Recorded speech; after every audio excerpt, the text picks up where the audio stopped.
I call Mark Mitchell.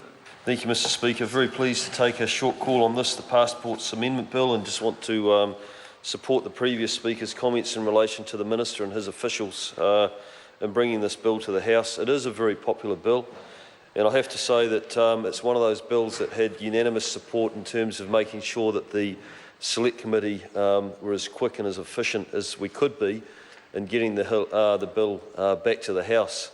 It's amazing how many Kiwis are sort of standing by and waiting to delay that. Yeah, I see the Ngāi Mahuta is one of them, in terms of delaying their passport renewal because they're waiting to be able to actually go for the 10-year passport, which the good news is that they should be able to do that in November of this year in time for the Christmas holidays and their Christmas travel. I want to acknowledge the Chair of the Committee, the Honourable Ruth Dyson, and the Deputy Chair, Sarah Dowie, who aren't in the House today, but she did. Sarah Dowie did an outstanding job in making sure that this bill went smoothly through the Select Committee process and back into the House for this third reading.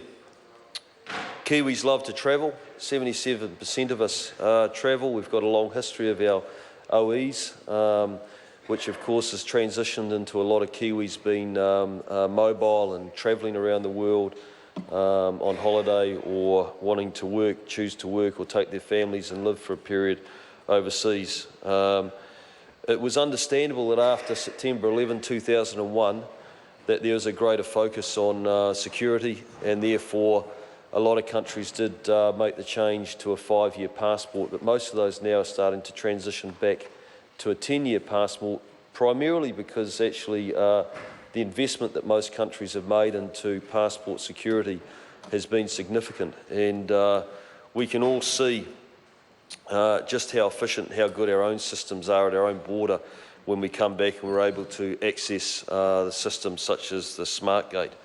The other thing that I did want to mention very quickly that the Minister referred to, and I agree it is important, is the validity period of refugee travel documents, because although they are a small part of our community here in New Zealand, they are an important part, and it was actually really important to get that aligned from a 2-year period to the 5-year period. So, Mr Speaker, very happy to take a call and see this bill back in the House for its third reading. Thank you. Mr Speaker.